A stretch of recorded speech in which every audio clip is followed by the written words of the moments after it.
Welcome back to the channel. Today we're gonna change the disc and the pads at the front of my Hyundai Santa Fe 2013. My goal is to make you confident to do this job by yourself and save a ton of money. Jack the car and remove the wheel and place the wheel under the car for your safety. If something happens, you're gonna be protected by the wheel. Those rotors are not that bad, but they start to wobble when we got some hard braking. So once the car is in the air, you're gonna start the car and turn the wheel to give you a better access at the back of the caliper. To remove the caliper, you're gonna need to remove those two bolts right there.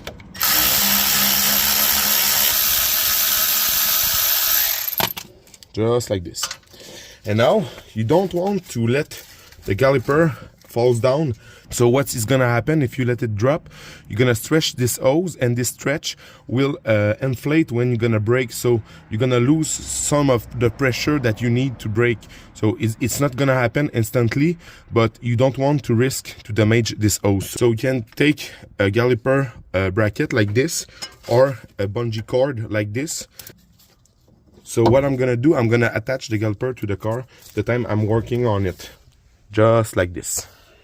So now, before doing anything, you want to be sure that this caliper is good.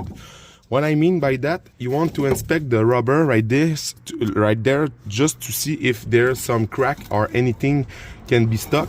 So the seal is in good condition. And now we're gonna press this piston back inside of the caliper to make sure there's no problem at all with it, because if you change the rotors and you change the pad and you go to the caliper step, because you have to push this caliper inside of it, this piston, because it squeezes your pad to the disc. So you really want to be sure that this piston is good. And how to do it? You can use a C-clamp like this to push it, but I really recommend you this tool. This is specific to the brake caliper. They are pretty cheap on Amazon. You can get those tools for 20 bucks, something around that. So what you're gonna do, there's a magnet right there to hold this plate, and you're gonna place the tool between the caliper and the piston. Now what you want to do is to force the piston inside of the caliper, but in this case this is pretty hard. It should not be hard to do. So what I'm gonna do, I'm gonna suggest you to go to see a video I done in the past to repair those caliper at home. So I'm gonna put the link of this video inside of the description. So I'm gonna quickly rebuild this caliper. Okay, so now my caliper is rebuilt. That takes me somewhere around 30 minutes because I rushed to put the seal back again, but now it's done. And now what we're gonna remove, this bracket that holds the pads, and there's two nuts right there. And now we're gonna take a 17 millimeters, and I'm gonna take my breaker bar, just like this. As you see right there, I cannot fit a ratchet on it, so I'm gonna go with a wrench. I'm gonna switch with a wrench, a 17 millimeters, and you can also take an hammer and tap on the end of the wrench. Okay, like this, and take your time, because you don't want to strip them, even if they are pretty big bolts. Usually they are pretty hard to strip because the diameter is big. But if you got some troubles, don't hesitate to take a propane torch like this one. If you really struggle to remove them, just use heat. You just want to heat around the bolt, and they will come loose. So the first one is removed. I'm gonna remove the other one, just like this. And now we can remove the bracket just like this, and you're gonna have the pad on each side that now you can remove. So as you see, my pads are pretty toast, and this is because my piston on the caliper was worn out, and it won't come easily inside of the caliper. So this is why I use the pad, and as you see, they are used evenly on each side. There is no angle on the wear of the pad, so that means that my slider pins are pretty well graced. This is the slider pin. This is what you want to inspect before to put back your new set of brakes, because you want those slider pins to move very easily, because if one of those slider pin gets stuck, you're gonna ruin your job and you're gonna wear out your pads really quickly. What you're gonna do, you're gonna remove them just like this. If you have some difficulties to remove them, I'm gonna put a link of a video of I done recently about how to remove those slider pins. So I'm gonna let the link inside of the description. And now what you want to do is to take a towel and remove the old grease, just like this, and inspect if your slider pin is round and not, you don't have some flat spot. So make sure this is clean. So you can always put your bolt on the bench with a drill brush or something like that, because you want to remove this crust right there. And I'm gonna do the same for the top one, just like this. And now there's those kind of little bracket that holds the pad that you're gonna remove, because with the new pad you're gonna have new one, and you really want to take care of this space right there, and take your wire brush like this and make sure this edge right there is really clean. So make sure to really clean your bracket. And now there's two Phillips head screw right there and right there that you want to remove.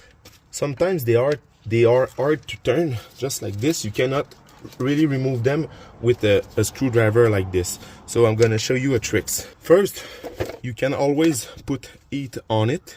So you're gonna take the Phillips tree, okay, and you're gonna place it on the screw, and you're gonna tap with a hammer a couple of times.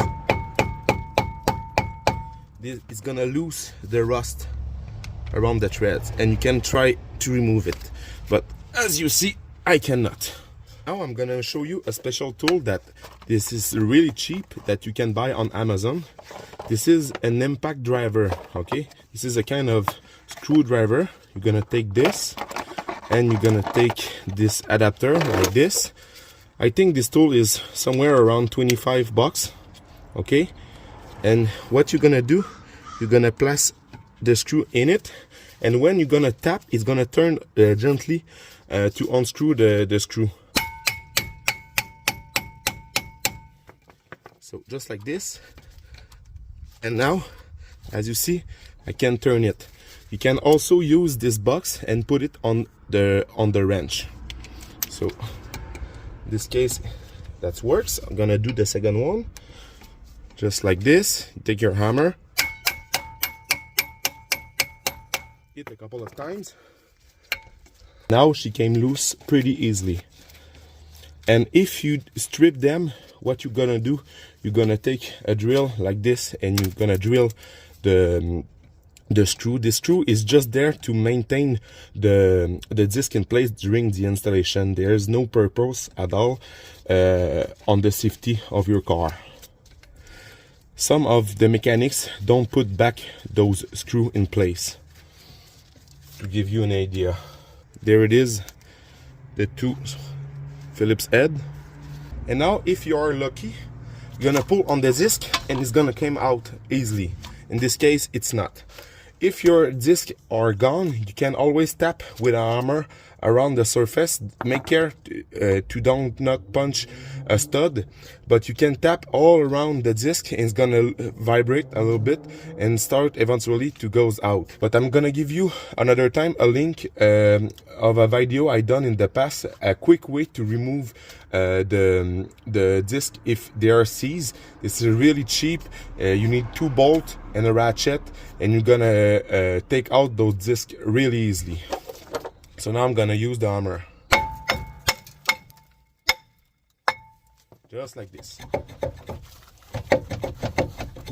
couple of more.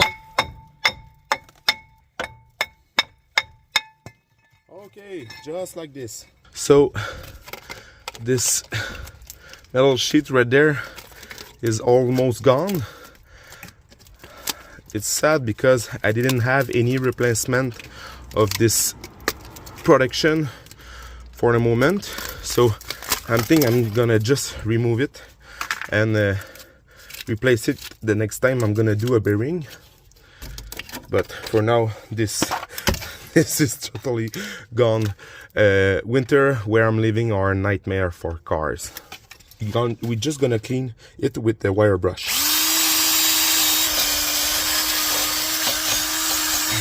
And now what you're gonna do, you're gonna take some copper anti-seize, and you can also use a silver anti-seize, but you're gonna apply a really thin coat of this anti-seize because it's gonna be easier the next time you're gonna change the disc on your car. But you really want to have this coat thin, because if it's too thick, you're gonna have some wobble problem because the disc won't sit properly evenly on the bearing flange. Just like this. And for the disc, I reversed it, so we are at the back of the disc, and as you see, there's a lot of discoloration. Those discoloration is an hot spot, but the disc is not that's destroyed, because when your disc is gone, you're gonna have a huge edge right there, and you're gonna have a lot of rust. But in this case, the discs are not that worn, but they wobble when we brake, so I'm gonna replace it for this reason. So before to install the new rotor, make sure to clean them with brake cleaner, because some companies put a kind of oil on the top of the disc, because they don't want the rotor to rust during the shipping. So, but this one is ready to install. There's no oil film at all on this disc, so I can install it right now. And you want to align those two holes right there for the screws that we remove, the Phillips screws. So just like this. And now you see the disc wobbles. And what I'm gonna do, I'm gonna put a little bit of anti-seize on the threads of this little screw for the next time. Yes, I'm gonna put it back. Haters will be shocked with that, but I not really have problem with those screws in the past, so I'm gonna put it back. So I make a refresh with the bracket. I repaint it. I remove this rubber. I take a screwdriver with a rag and clean all the grease inside of it to make sure this is really clean. I also put the hardware, the slider pin, sorry, on the bench. So as you see, there's no rust at all. They are pretty clean. So this is what you want to put back. So now what I'm gonna do, I'm gonna install the holder for the pads. So there's 4 of them on the pack, so I'm gonna put the new one in.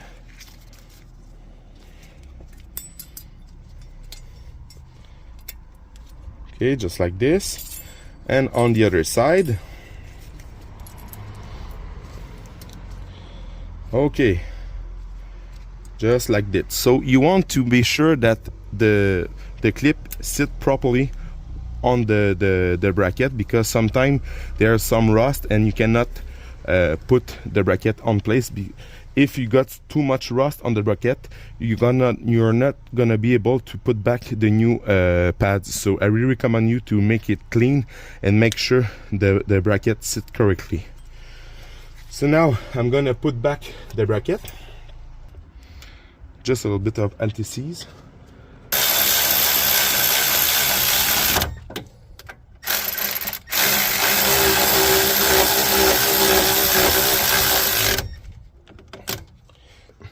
So you can always torque them with the spec, but to be honest, anyway, a torque wrench, most of the torque wrench won't fit there, so you just have to tighten it with the wrench really hard, and don't worry with that.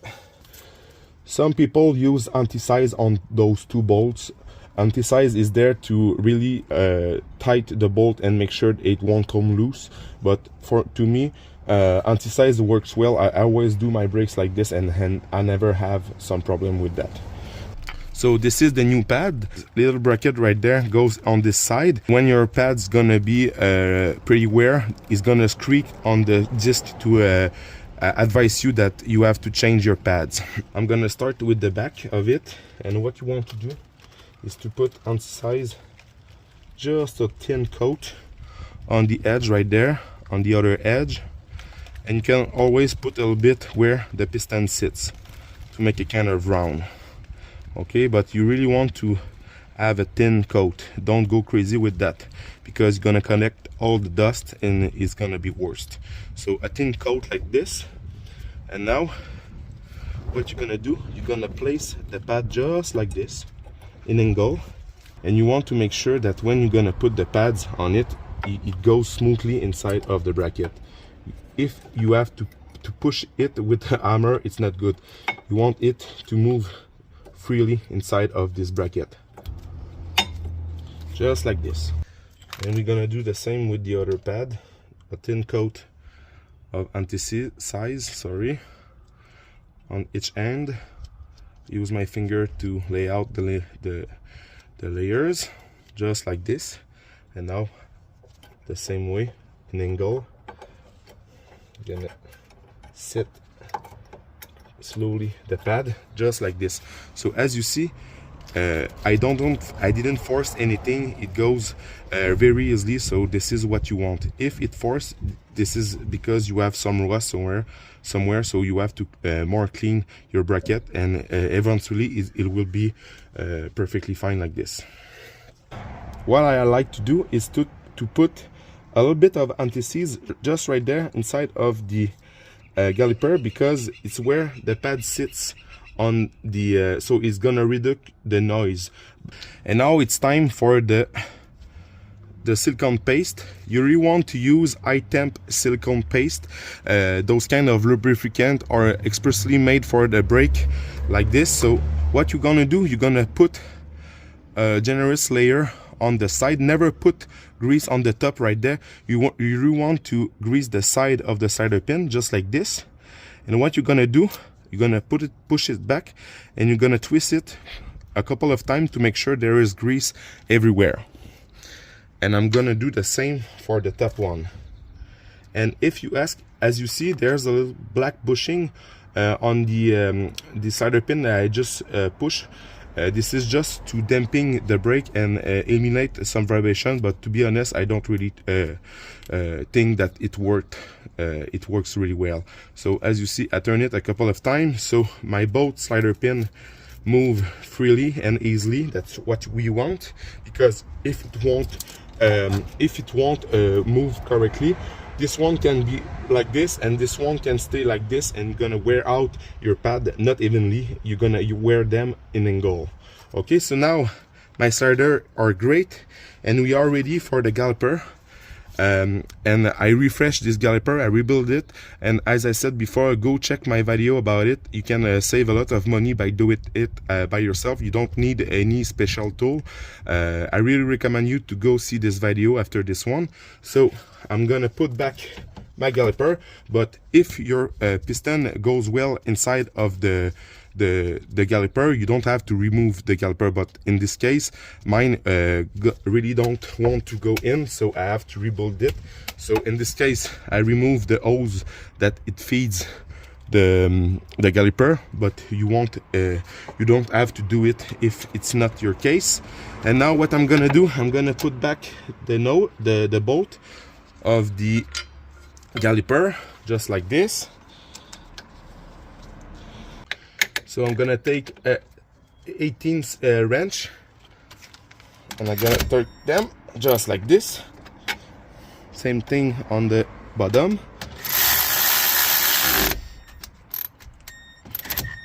Okay, just like this. I'm gonna put back the feed hose for the oil of the caliper. I replace the crush washer, and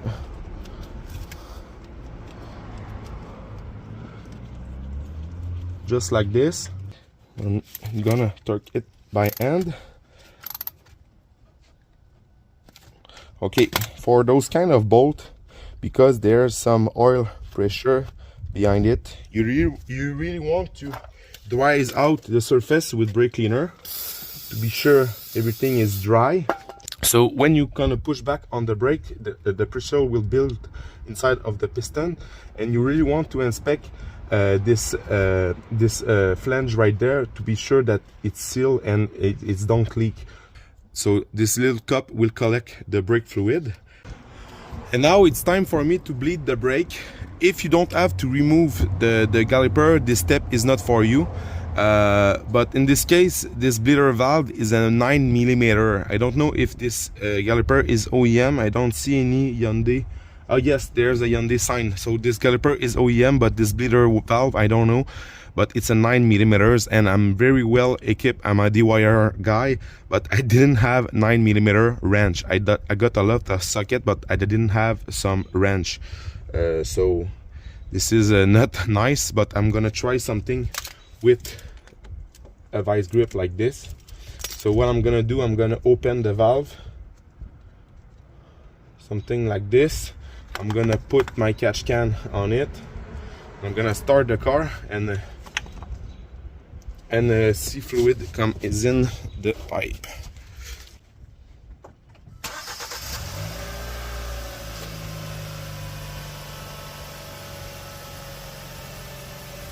And go take a look on my channel. I got a nice video about brake fluid flush.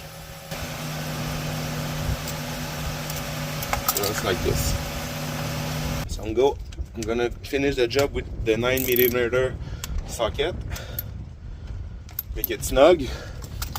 And now, as you remember, I'm gonna inspect if this is bone dry, where I replace the hose, and my bleeder valve is dry too. So now you complete a brake job, you save a ton of money. And for the passenger side, it's the same thing, except that the 17mm, instead of tapping down with the hammer, you're gonna have to tap up, but this is the same thing. So I'm really happy with this job. I hope I convince you to do this job by yourself and save a lot of money.